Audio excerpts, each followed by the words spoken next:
the ultimate goal that these people have in mind is the goal to create a one-world government run by the banking industry, run by the bankers, and they're doing it in sections. The European currency, the euro, and the European Constitution is one part of it.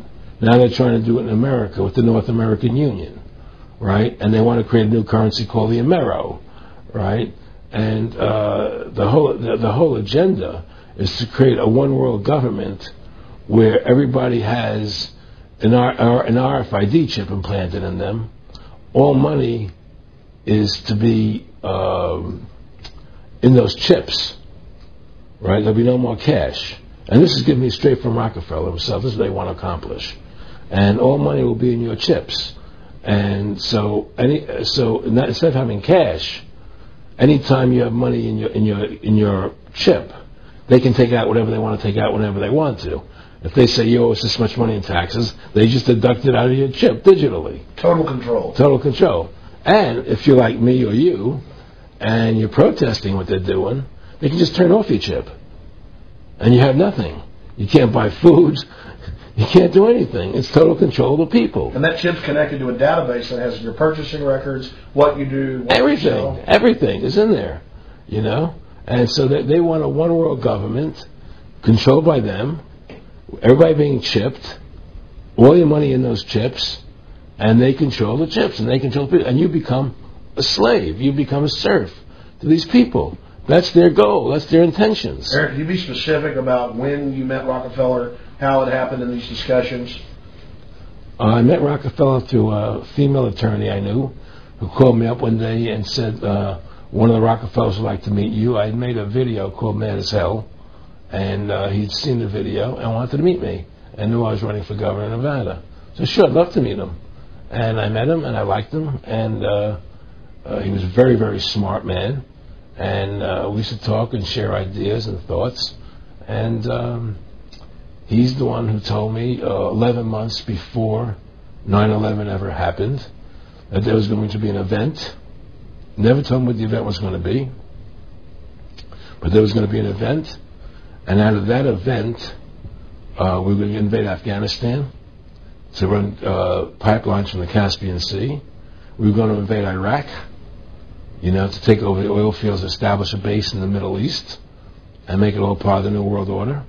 And we'd go after Chavez in Venezuela. And sure enough, later 9/11 happened, and I remember he was telling me how how you're going to see soldiers looking in caves for people in Afghanistan and Pakistan and all these places, and there's going to be this war on terror, which is no real enemy, and the whole thing is a giant hoax, you know, but it's a way for the government to take over the American people. He told you it was going to be a hoax. Oh yeah. Oh yeah. There's no question.